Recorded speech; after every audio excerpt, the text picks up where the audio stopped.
Hello and welcome to Zero Pucks Given, the UK Ice Hockey Podcast. We're in partnership with Blades Belong on Your Feet, the charity fighting knife crime with ice skating all across the UK. And we are in partnership with the Hockey Art Co, hockey clothing for hockey people, worn by the best and hated by the rest. Listeners to Zero Pucks Given get a 10% discount on everything site-wide at the Hockey Art Co website.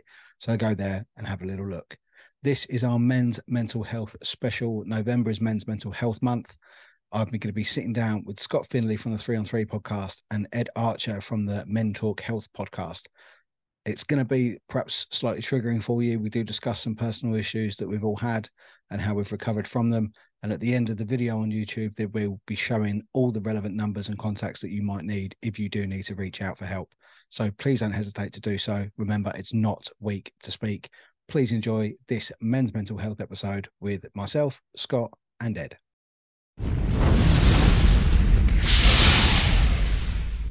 Zero Pucks Given in partnership with Blades Belong on Your Feet and the Hockey Art Co. Our men's mental health special for November, the Men's Mental Health Month. I'm absolutely thrilled to be joined by my friend from 3 on 3, Scotty Findlay, and Ed Archer from the It's Okay campaign and the Mentalk Health podcast. Gentlemen, how are you? Yeah, good. I'm good, mate. How are you? I'm great. I'm so pleased you both joined us. Normally when me and Scott are together, we're talking boxing. And Ed, although me and Ed have known each other probably the best part of 30 years, we've not seen each other for quite a while. Yeah. But yeah, I mean the topic of tonight's episode really, November has been Men's Mental Health Month for a little while now. Movember was kind of one of the first starters of it. Unfortunately, you can see we're all bearded. I'm not allowed to do it anymore. It kind of freaks my wife out when I have a mistake. I'm not allowed either, to be fair. But it's not for me. I end up looking like a 70s sort of movie star that we don't watch. So it doesn't work. Do you go for the handlebar though? Whatever I look like, it's mugshot material. So it's not happening, unfortunately. My father-in-law is a wearer of a moustache, so that kind of puts it in the bin for me straight away. No, unfortunately, I would love to join in on it, but last year during this, Scotty, you and the guys on 3 on 3 did an incredibly poignant episode regarding men's mental health, and I believe it was the Bristol Giants that kind of pushed this "it's not weak to speak" banner amongst a lot of the players in the Elite League and trying to get male fans to communicate as well. Yeah, the Belfast Giants is who it was. Their fan base came together. There's like Belfast is a tough place. Did I not say Belfast? You called them the Bristol Giants. You're just amalgamating two teams. Yeah. We'll call Bristol the Belfast Pitbulls for the next episode. But no, Northern Ireland has one of the highest suicide rates for men across the world, to be fair. So it was an initiative that was fan led.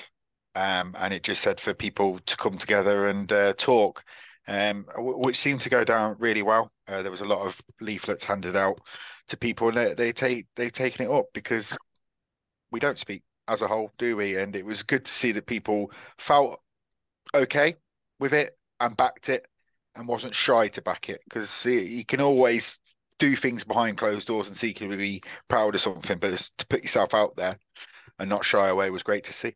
Yeah. And Ed, I mean, I think the It's Okay campaign kind of come around before the Mentalk Health podcast. But yeah, both of them have just been incredibly successful. Do you think as men we're getting better at doing this? Yeah. From when I started, like, a bit of a background, like I went through quite a horrific mental health and cocaine addiction to the point where, well, I'm lucky I'm still here, put it that way. And I started the campaign purely as to be addicted to something else, something a bit more positive. And when I first started the campaign, 5 years ago now, it was at a point no one was talking. Mental health in general wasn't really talked about, and if it was in its infancy. And I wanted to get men to talk because even like I didn't really want to talk about my mental health, and I didn't know anyone that did, and I think it needed to change, and it luckily I think over time luckily in a way because it's become the new trend, it's the new trendy thing to talk about, which I don't mind calling it a trend because if it means less men take their lives every year, let it become the trendiest thing ever. Yeah, it's often. I mean, I've literally in the last couple of days, I've done an interview with a female hockey player, and I asked her about the changing room, and I've experienced. I'm sure Ed's we play football. I've experienced a boxing changing room. It's a lot of banter, a bit of poke, prod. A little, not bullying. I wouldn't say it's bullying. It's banter, but it's banter. And a female hockey room, I've been informed, is not like that at all. It's all positivity. They're all just bigging each other up, and pulling each other up by their coattails. And do you think that banter, is that the final trait of toxic masculinity that needs to be stamped out for this to no longer be a stigma? I love that term, toxic masculinity, because it has its positives and negatives. Because, I think to an extent, I think the banter, us men use it as a masking tool. We're very good at batting things away, using banter or accepting banter as that way of not talking about our mental health.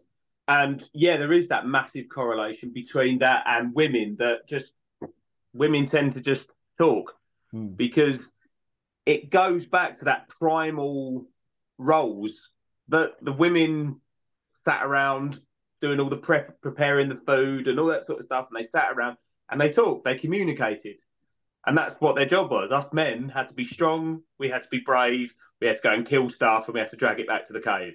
There was no time to be weak, and unfortunately, that has stuck with us. That primitive urge in the back of our head to go, "Grr, I'm that big strong man that I can't show weakness." And it even comes to that point where we'll remember it. We're of that age where you fall off your bike or you trip over and you start crying, and your old man goes, come on, son, big boys don't cry." And it's those little things. And I'm not blaming my dad because I've got the best parents, but it's those little, because he's got it from his dad and he's got it from his dad and so on and so forth. But that's the beginning marks of where it ends up, of men now, us going, "I'm a big boy, I can't cry." And it's such a weird thing. Yeah, it's something that I think I don't think there's been resistance to it. No. Especially from, God, another weird phrase, modern men. I mean, God, if you watch Ricky Gervais, what is modern men these days?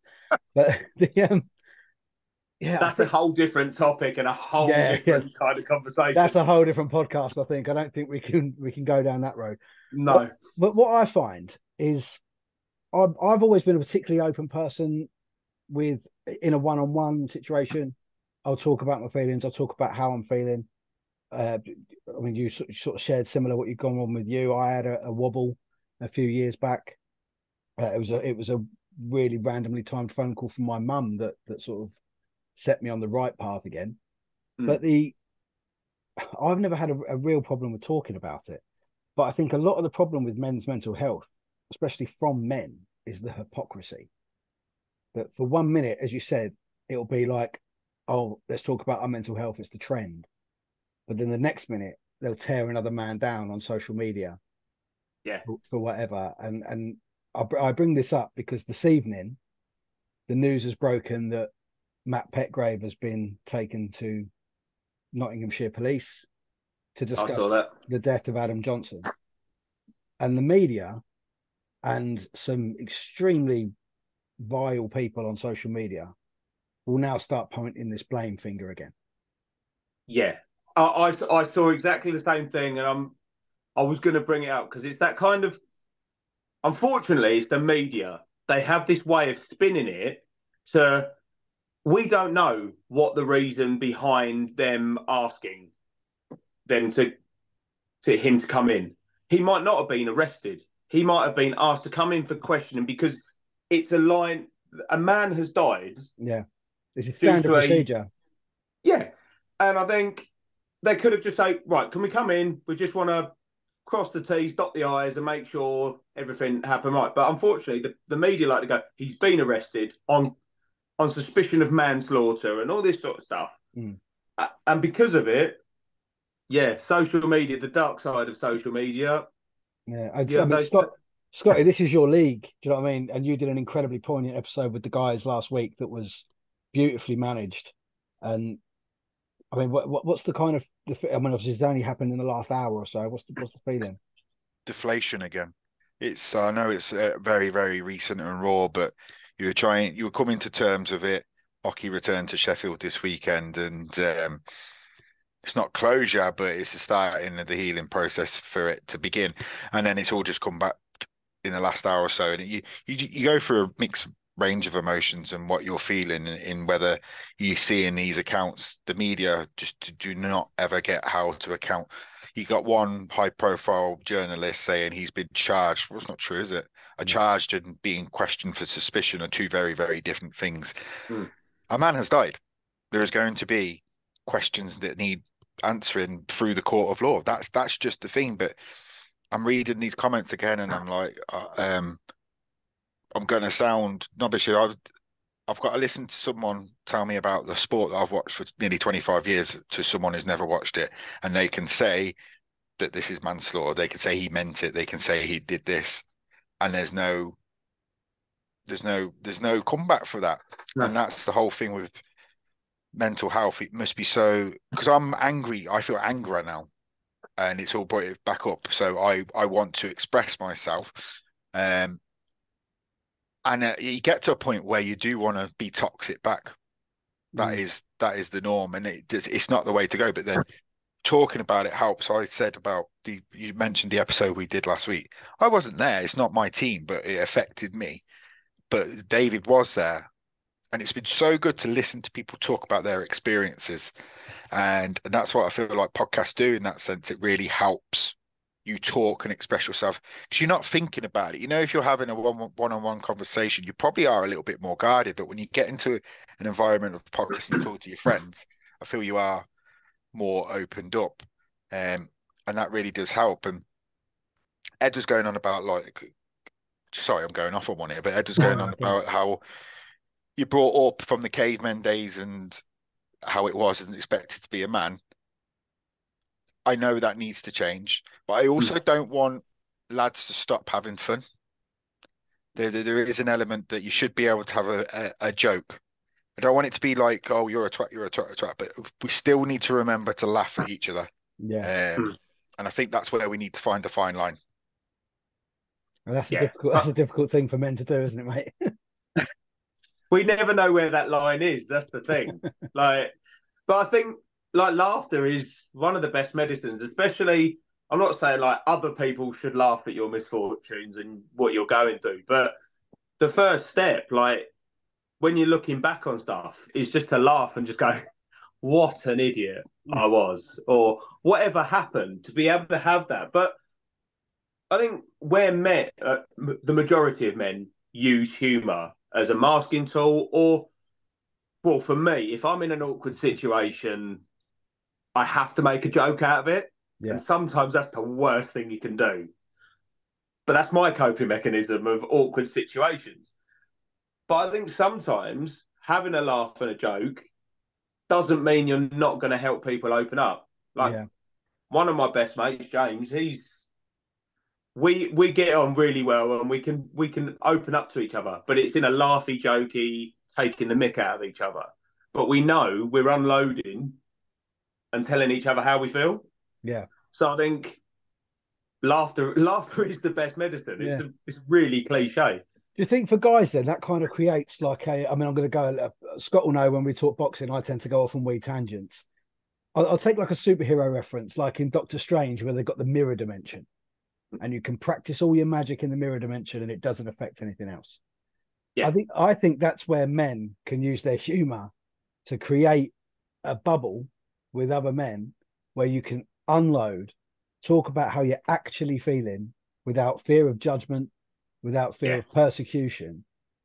And that if you can laugh at yourself, other people laughing with you, not at you, is an incredible healing tool. I think as well with making it a bit of a joke, because then people can't tell whether you're being deadly serious or not.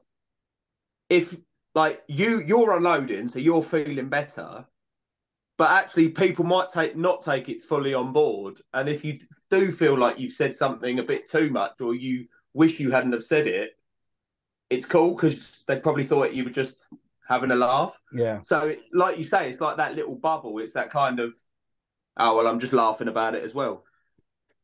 Yeah, but it's such a thing in sport, particularly as we go back to this toxic masculinity. And in a sport like hockey, which is, quite macho, it's, one of the rare sports other than combat sports where they still let you fight. Yeah. And it's very physical. But I think a lot of the young men, and it is, let's be honest, Scotty, it's a lot of young men these days, isn't it? It's not many guys in their late 30s or early 30s still playing. But do you think that they're now growing up in an environment where they will feel comfortable to talk? Yes and no. As we said, this was a very macho sport. It's a sport that Americans and Canadians come across, and they're not bringing their wives and girlfriends. And in yesteryear, they had free reign, shall we say? And there was no social media, there was no nothing about. So it's a very different sport in that sense because they're not coming over here to see the ladies. Let's be honest. So I feel they have to be a bit more open, and it is getting better for each individual player to talk. So can it be 100% better? Yes, you can, but it's not totally ignored. And I always say we had an episode about Pride jerseys being sold last year. I thought it was just for a tick box, and that's what you don't want it to become. A tick spot, because we did the Pride jerseys, the rainbow flags were out for a month on everyone's Twitter, and then it was just let's move on again and forgetting about. That's not what the Elite League and other ice hockey leagues need to be doing. It needs to be more than a tick box, and especially with the events that's happened recently, I think some clubs have really excelled and shown that they are taking it very seriously. Yeah, because I've spoken to a few players since that incident, and it's in the back of their heads now. Yeah. Every time that they go in for a hit or there's a slight clash. When I spoke to Damon Porter, a Canadian player who's playing over here last week, in the first game back, he took a stick blade to literally right between the eyes. And when he came up and there's blood dripping from his face, the whole crowd was like, because it's so fresh. And he said even him, as soon as he went down and he saw the blood, he said that's all he was thinking of was that. And that's a different area of mental health, isn't it, for men? Because that's the PTSD, effectively. It is, yeah. By proxy as well, because they've not experienced it themselves. Yeah. But it becomes an anxiety, doesn't it? It does affect you because it's that fear. I don't want it happening to me. And yeah, I think unfortunately, like you mentioned with like the Pride and stuff like that, it becomes a tick box because it's only done at certain times of the year.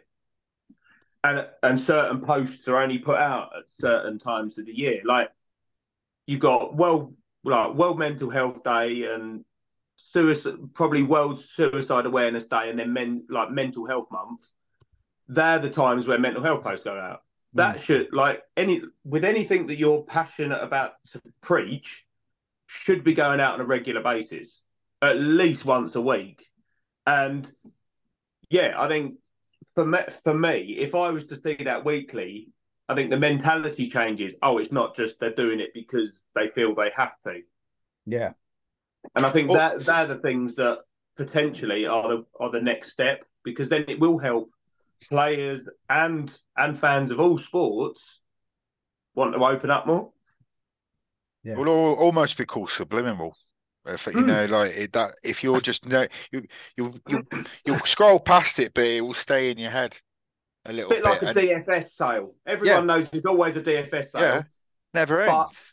yeah, that's the thing. They've got a new Yeah, sale, and it comes out, and they're always advertising. But you know, if you go, oh, I need a sofa, I'll probably go to DFS because they've probably got a sale on. yeah, And like you say, subliminally, if you keep throwing, even if it's the number for the Samaritans or just a statistic post every so often, like you say, it's ingrained then. yeah.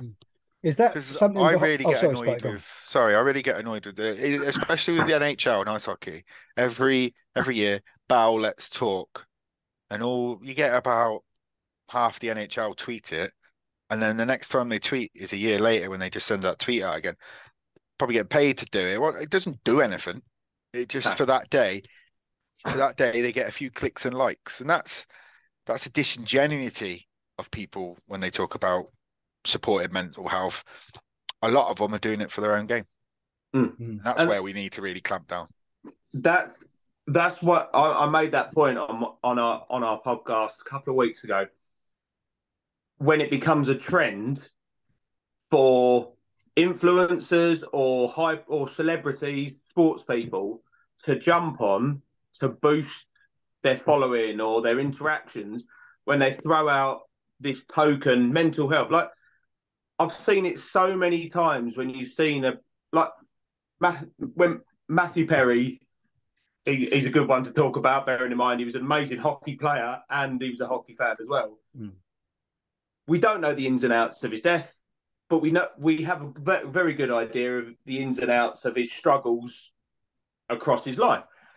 And as soon as his passing, no one cared about his addiction or his mental health when he was alive. I never posted saying this is the person that needs help. As soon as he passes away, everyone is posting about it, and it becomes that thing of, oh look, he's relevant, so he's going to get those likes, those follows, those comments. And I think if mental health, the message wants to become more genuine, the likes of these sports people, if they truly believe what they're preaching or at least posting, that needs to be like at least weekly or at least monthly to prove, look, this actually is a problem. Yeah. On the subliminal side of it, Ed, I mean, people that are watching us on YouTube will see the three logos of our podcast at the bottom there. The logo for the Mentalk Health podcast is incredibly powerful. And that's I came across it actually before I even knew you were involved in it.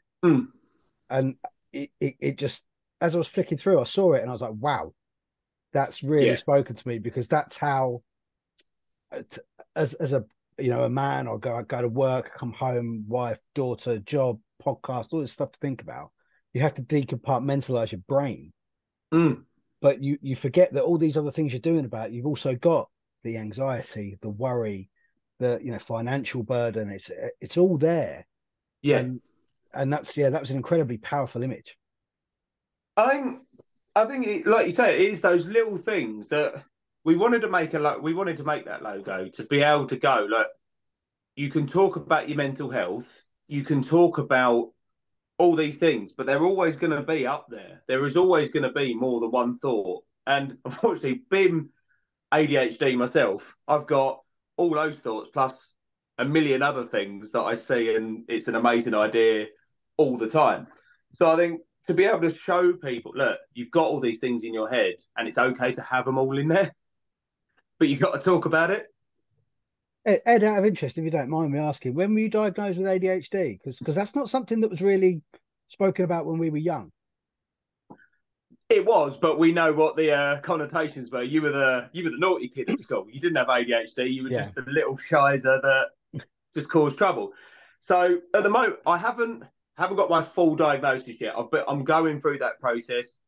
I initially got diagnosed by he was an unconscious mind therapist. So he does a lot of like kind of activities and stuff with you where you stand there and you close your eyes and you imagine yourself in different scenarios and stuff like that. He literally went, yeah, your ADHD, it's off the chart, but I can't, but you've got to go through the process. So yeah, that's unfortunately it's the in thing now. There's a lot of people self-diagnosing on social media. Oh, I'm ADHD because I think about more than one thing at a time. No, yeah. that's just an overactive brain. So yeah, it's a weird one. Yeah, it is a weird one. Me and Scott have actually spoke about this on our other podcast with things like ADHD, autism, things that are now huge. When we were younger, was never spoken about. So when you consider the time scale of that, if we were to put that into this context, could we say in 15, 20 years that men's mental health will be taken very seriously and discussed at length, like things like ADHD and autism? I believe it'll be a lot sooner than that, only because you think the reason we've had a rise in all these kind of everyone's more aware of a lot more things. It's technology. Like 15, 20 years ago, we wouldn't be doing this. No. Like you couldn't do that on a Nokia 3330. So and you think of the progression from when we used to have Kickabout in Brightlingsea to now. That was what, 25 years ago? Yeah. And how much technology has changed, and in turn, the research behind it. And I think it also helps that more people are being more open, because without people going and saying, I'm struggling, I'm hurting, my head hurts from how much I'm feeling low, we wouldn't have this progression. So I personally think within the next 3 to 5 years, there'll be a considerable jump. I hope so, because the technology is also half to blame for it, isn't it? It's a double-edged sword. It's the rise and fall. It's like that 2 steps forward and 1 step back. Because like you said about these people that self-diagnose, it's because some idiots on TikTok and Instagram say making a joke of it, really, and then that is putting it into your brain. I mean, especially over the last few years, I always thought I wanted to be famous. I now don't, because I mean, don't get me wrong, I would like the money of someone being famous. Who wouldn't? You like the benefits. The benefit, yeah. But I just you look on a Star's account and the tweets and the stuff they get below, and everyone's an expert, and you can so easily access someone. For me, I think I'd crack under the pressure. I fly off the handle at most situations. So if I was in that situation where I've got Joe Blogs and 100,000 others slagging me off or saying something nasty about me, I wouldn't cope with it. Would not cope. That just, it baffles me on a daily basis. Like, I started the campaign. I do this off the back of me having a job, having a family. Like, if I have any spare 5 minutes in my day, it goes on my campaign or the podcast. I still get trolled on a mental health account. I get trolled on a daily basis, or told I'm wrong, or told I'm this. There was a post I put up, and after a while, like, my wife said to me, just delete it because it's causing you too much stress. Like, it was a post to say 115 men a week commit suicide. Now, looking back, I've been told to use the word commit, like commit suicide, is wrong by nowadays terminology, because it can be the connotations of when suicide was illegal and you're committing a crime. Yeah. Cool. But the amount of people that focused on the terminology and not effectively the 6,000 men a year taking their life because they can't talk blew my mind. I was like, who cares? I could say, well, I'm not going to, but horrifically worse words than commit suicide. Let's look at the 6,000 men in the UK alone that take their own lives because they just can't cope anymore. And yeah, like you say, it's the fame's got its benefits, but the social media side just being ripped apart, especially I do nothing but try and do good. Yeah. And you're still getting trolled. That's the hypocrisy that I mentioned earlier, wasn't it? That it's just, these are the same people that will share, mental health posts here, there, and the other, and then they'll tear someone down anonymously. from behind a keyboard. Do you know what? I have a bit of a sick hobby, and it is on Facebook, usually on posts like the Sun or the Daily Star, when a celebrity, usually a female celebrity, is on a beach and they're taking photos.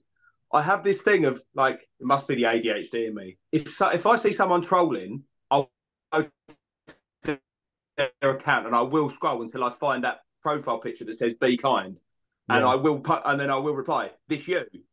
And I do that. And most goes, "You've got way too much time on your hands." And I'm like, no, I just want to point out massive hypocrisy. Because if you're going to preach be kind and mental health and all this sort of stuff, don't then go and rip someone apart as well. Yeah. It's that hypocrisy. Yeah. And it's these people I find it would probably be these people that are struggling and they need to talk to someone about. It's through insecurities. Yeah. It's insecurities and a lot of the time jealousy. Yeah, with celebrities, I suppose. Yeah. Yes, major jealousy is the major one for me. Yeah.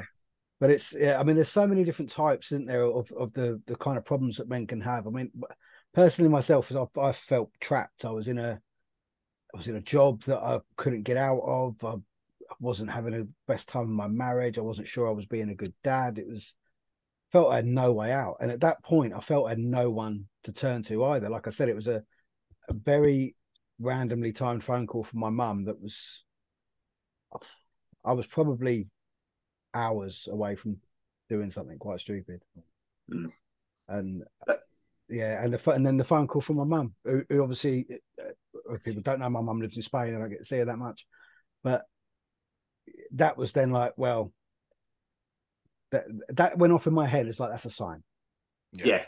Because how could she possibly know in that moment that I had no one to talk to? Yeah. And that's the thing.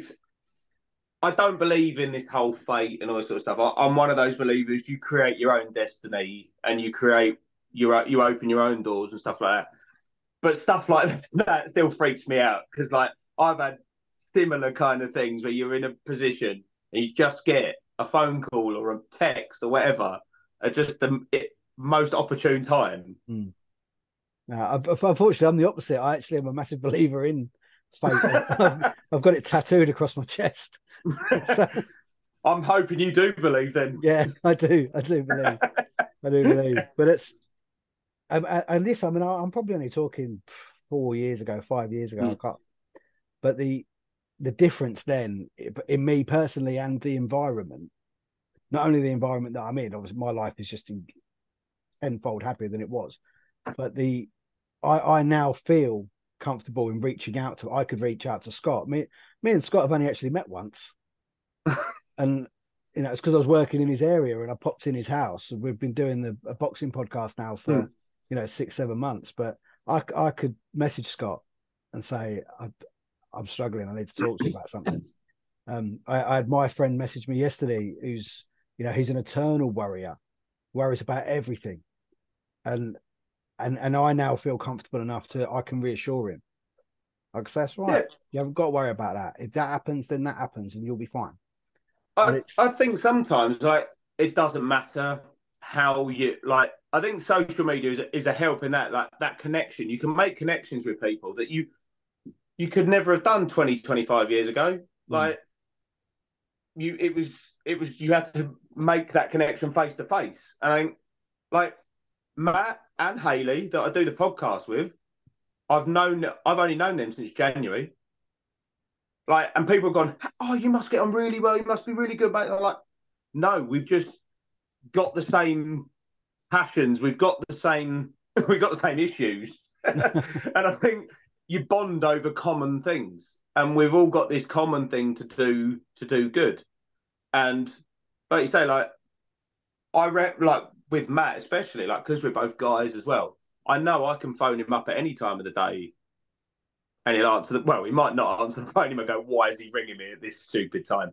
But he'll always text and go, "You all right, mate? You sure everything okay?" and all this sort of stuff. And I know he'd be there whenever. Yeah. And I think, nowadays with social media, with technology as it is, you can make connections with people, and it doesn't matter about time as long as you know you can talk to people. And that's why I think men's mental health will get there. and it'll get there faster than we think. You've got that yourself, haven't you, really, with Dave and John, haven't you, Scott? Yeah, and well, David's in Sheffield, John's in Cardiff, and we speak daily. We've got, even with the chat we have, our WhatsApp chat, there's probably about 12 of us. There's guys from Wales, Scotland, Ireland, England. It's an integral part of my day to keep things going, to talk about ice hockey. Like I do the 3-on-3 podcast, and I do the one packing punches with you. That is my escape. Yeah. I really do put a lot, because I'm channeled in, my phone's elsewhere, and I could just talk about stuff I'm very passionate about. And it really has been helped me, my head. I'm not a talker, never have been. I know that. I bottle it up and then I let it all out periodically. But since I've been doing this for last year, I do open up a bit more.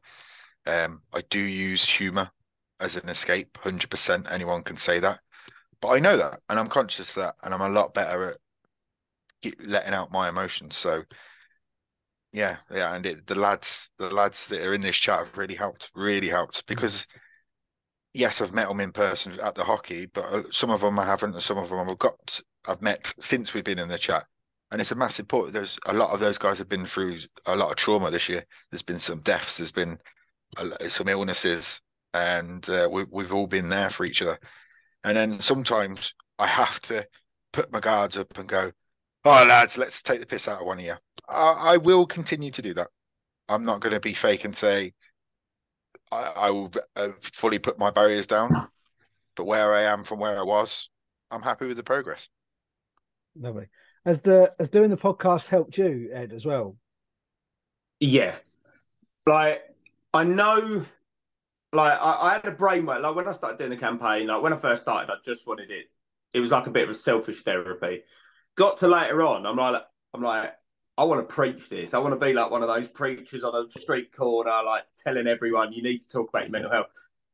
And yeah, the podcast is just completely different level. Like, I never thought I'd be good at stuff like that. I know I can talk the ears off of most people, but when it comes to actually being a bit creative about it, yeah, like, and being able to, I think you have an avenue then to be able to invite so many different guests on of all different walks of life, from people that have suffered to professionals and even celebrities, which hopefully that'll come. But yeah, I think, yeah, it does just help you open up, because especially the way we do our podcast, we all sit around my kitchen table, have a cup of tea with biscuits, and just sit there and just chat. We don't want it to be like a Michael Parkinson interview. And I think if you're in a setting like that where you can just chat, things will just come naturally. And I think it has helped me open up even more than I usually do. Yeah. I mean, if my memory's off, then by all means, tell me it's off. Years and years ago, there was this thing that came out called Neck Nominate.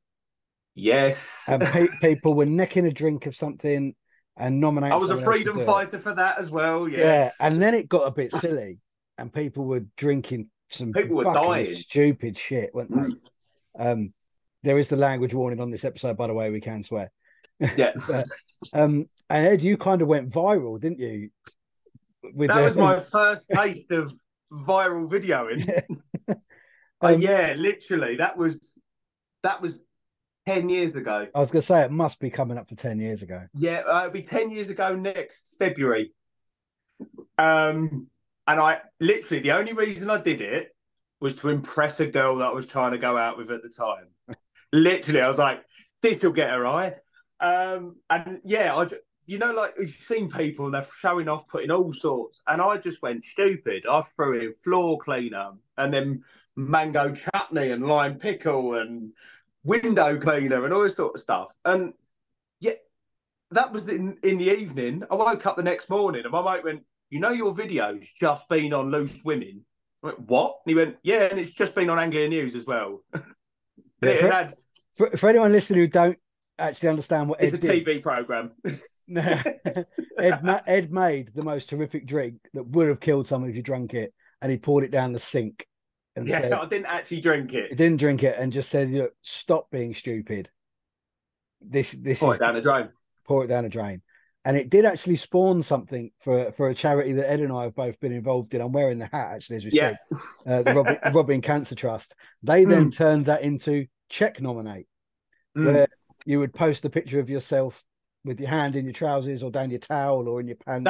That was only a couple of months later. It was. I remember that. Yeah, Toby Freeman, the incredible CEO of the Robin Cancer Trust, acted very quick on what was a trend and really, really turned it into something positive with men checking their own testicles And taking a picture of it and posting it on social media. That was when I was a lot slimmer and went to the gym a lot. Yeah, and you were quite ripped to share it. You were quite ripped at the time, weren't you? Yeah, but now probably not. But I think that were lucky enough. Yeah, I've always been one of those guys that just, if I see something that just annoys me, I just want to do good and make it better. Yeah. I think it's a man thing. I think we're problem solvers, the majority of us, and that's the good part of our psyche. That. Yeah, well, you think like if your missus comes in from work, she goes, "I've this, and this," like, and all of a sudden, us as men, we go, right, who do I have to hurt, or what do I have to do to sort it out? When actually, she just wants you to just listen, and that's the thing. But yeah, like, I think what we're trying to do to like now is try and make a problem slightly less of a problem. Yeah. Yeah, and I mean, I think the old apt of a problem shared is a problem halved is so true. Yeah, anyone that's actually shared a problem with a friend, they must know how true that is. Yeah, and I don't think anyone that has opened up about their mental health in any, however of a degree they have opened up, can say they feel worse off for doing it. Yeah, absolutely. Because you do. I had the analogy. It's like your thoughts is like blowing air into a balloon. If you just keep storing them, at some point, that's going to go bang. But if you talk, it's like letting that air back out the balloon. And it's like a pressure valve. You don't have to do all of it. You don't have to just dump everything on someone in one go. But even if you just go, I've had a crap day today. This person did this and I'm just feeling a bit low. That's better than not. Mm. Yeah, that's very true.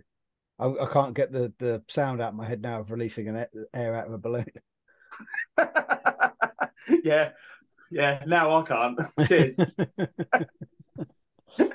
But I mean, so moving forward with the Mentalk Health podcast, obviously you've had a few guests on. Marina Lazaris is quite a good name in especially talking about men's mental health, which people wouldn't expect from a woman. But I've listened to a lot of her podcasts since she was on yours, and she's a good listen.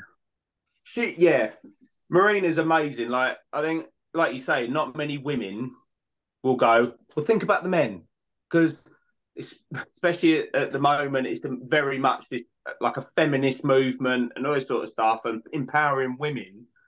But I think she's on this kind of course of, but if you only empower women, you're going to leave men behind and it's only going to be worse. So, yeah. Yeah. Who are you looking for the future then? Anyone in particular? Or have you got anything coming up you want to plug? We've got a few. Whether they may be controversial or not, like Katie Hopkins has agreed to come on the podcast, which will be a very insightful one. Whatever your beliefs are on that woman, she says it from the heart, and she says what she means. And then we got some quite cool ones. I'm not sure if you know, he's called the Crazy Ginger Cabbie. Yeah, he's coming on hopefully very soon. And then we've got a few more well-known faces which we're yet to confirm, but we've got some kind of Olympians and stuff like that coming on as well, because my goal is you see people, especially comedians and sports people, you see sports people especially very successful in their fields, all these medal winners, but no one believes a lot of them have come through this mental health battle, whatever they're struggling with, to be winners. And I think it's good for people to see that story, because you just see, so-and-so Olympic gold medalist, but you don't see the the 10-year story previous where maybe they've tried to take their own life or they've gone through an addiction and got through it to become that champion. Yeah, that's, to be fair, with what Scott and myself are doing. I mean, we've had some boxers on our podcast. We speak to hockey players on our own ones. Scott, you've just started having some of the professional players on, haven't you? Yeah. I mean, has it ever been brought up with them? I know I've brought it up with a couple of the guys and girls that I've had on mine about just the mental health of performing. Because, I mean, you could be a good skater, a good ice hockey player, but can you do it in front of 3,000 people screaming at you in the barn? To be honest, no, it hasn't. And it's made me think about it really, because we always, when we're talking to these players, they always just say it was my dream since I was 4. That is the go-to answer. And because you say it's their dream and you think, oh, well, they've worked hard for it and they've got it. But the reality is maybe they're not fully satisfied with what they're doing as well, because no disrespect to my league, we are probably the 11th, 12th best league in the world. They probably had aspirations to be playing in the NHL and they've not got there, but they're still playing the game they love. And let's face it, when you're playing in Canada and America and you get me picking you up from the airport and you got taken to Coventry, it is a shock. We did have a quick chat with Jack Billings about it, who was a former pro last year. And he was saying it was a tough battle thinking about it. And yeah, you just don't think it's good. It's a good point. I never really thought, because we're trying to be cheery about it. It's something that I will consider just to see what these players say, because some will have their guard up, but I think some will be very open into what's saying. So it's something I will consider for my future episodes. Well, some of the lads I've spoken to have kind of said that they've either developed mental pathways of blocking it out. So to them, they're just on the ice with 11 other guys playing a game. But to some of them, it will get to them, because I brought in my own experience of when I was an unlicensed boxer, that I can do 10-week camp. I look terrific in the gym. My technique is flawless. I'm dropping people in sparring. And then I get to the fight night, the big lights come on, the refs there, the announcers doing it there, and I'm mentally not there. I freeze. I can't bring out anything that I know I can do. And it's incredibly frustrating. And I wouldn't consider myself to be mentally weak, especially with what I've been through in my life. I consider myself quite mentally strong, but that barrier I can't break down. And I think as well, you got the flip side as well. Like, but what people don't think is, like, when you're a sportsman, especially a professional athlete, you are going through daily. Like, you're not just turning up on I don't know, like when you're playing football, you're not turning up at Saturday at 3:00 going, right, let's have a kickabout. It's every morning, and all these, well, I know a lot of swimmers and gymnasts, especially, that they're at a swimming pool at 4:30 in the morning. Yeah. And like, I know what it feels like. I get to the gym for 6 a.m. every morning. I try my best, but when it's peeing it down with rain and blowing old boots, you just think, what's the point? And imagine all of that, and you're going through that every week, and then you get to, if you're playing football, get to the ground at midday, and then the coach goes, "You're on the bench today, son." That mental just kicking the knackers. And if that keeps happening, it's not. You don't even have to worry about the thousands of people screaming how crap you are. You're just worried about, like, am I good enough? And I think this is where then it comes back. If your aspirations, I don't know, playing hockey and you want to go to the NHL, but you never meet it, that has got to be one of the big swift kicks, isn't it? Yeah, and we've had players over here that obviously have played in the NHL, haven't they? But they've not, they've not killed it. They've not done, 200 games, whatever. They might have had a handful of games, and then they drop to the AHL or the ECHL, and then finally make their way over to Europe. Whereas, the game here is improving without doubt. A lot of the foreign players that play here, or import players, as we refer to them, are always pleasantly surprised at the level of the young players in this country. Particularly, in all honesty, it's something I've tried to fight. You can't fight it. The North owns hockey in this country. It's a bit like rugby league, isn't it? 100%. Rugby league. There's no teams from the south that rule rugby league either. Yeah. Yeah, no, yeah. You got London Broncos who just made it back to the Super League, but I mean they're going to struggle. But yeah, it's such a northern sport, and I relate so much to rugby league to I do to ice hockey.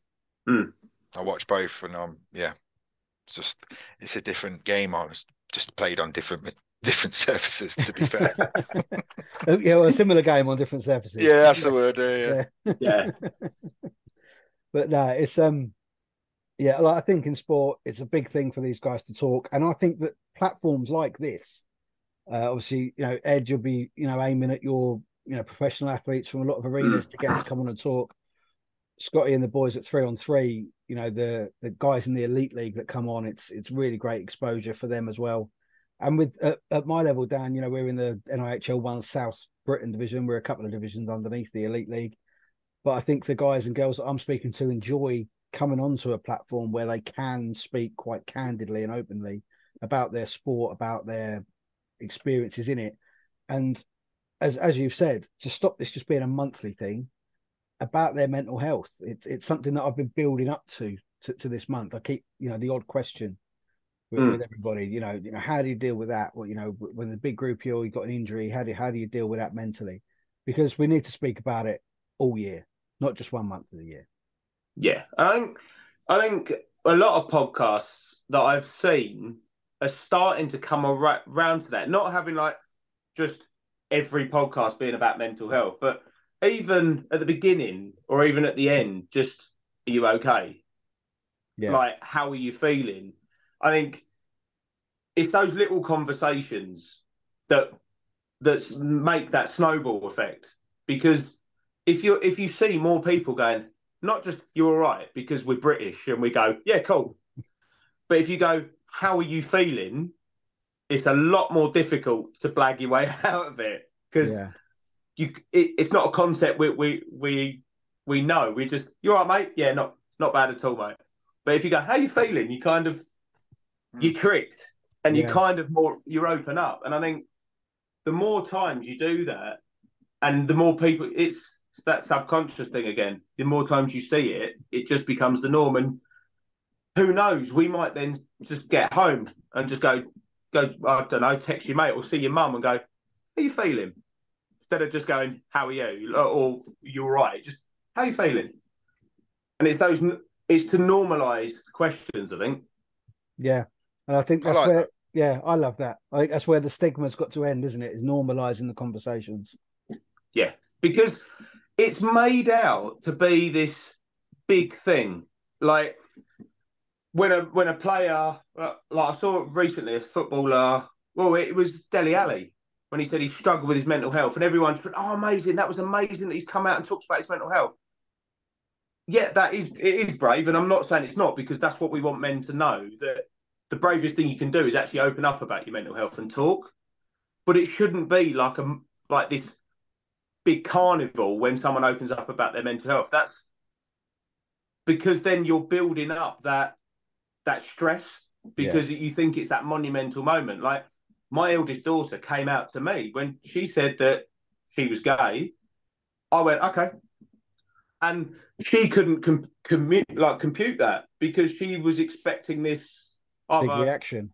Yeah, massive reaction, like a party or whatever. And I was like, yeah, cool. Like, as long as you're happy, I'm happy. And I think the same with mental health. We need to be just going to people, just talk. Like, it's not a massive event. Like, you don't have to build yourself up to talk. Just talk. And I think if you can do that and encourage more people to think like that, more conversations will happen. Absolutely. That I think there, mate, is a brilliant place to leave it. Sounds good to me. Gentlemen, I've really, really enjoyed your company this evening. I hope we've covered an awful lot of topics. After, if this is on YouTube, after the video, all the numbers, all the names of all the relevant charities that you may need will be up there. Do follow the It's Okay campaign and the Mentalk Health podcast, and reach out to Ed and the guys there, if you feel you need to. And all you guys in the UK that love your hockey, make sure you're following the 3-on-3 boys and get your elite league fix from them weekly. I enjoyed it tonight, boys. It's not, as I said, it's it's not something that I'm very, very comfortable with, but I'm glad I've done this tonight. Ed, you said some brilliant things there that I think will resonate and stay in my mind. So thank you. Not a problem. Ben, love you, mate, as always. Yeah. Yeah, he's not too bad, is he? No, don't do too bad. Not for well, I can't put myself down now. That's just going to be going against the thing of it. Yeah. But gentlemen, thank you so much for your time. Really have appreciated it. Cheers. Thank you.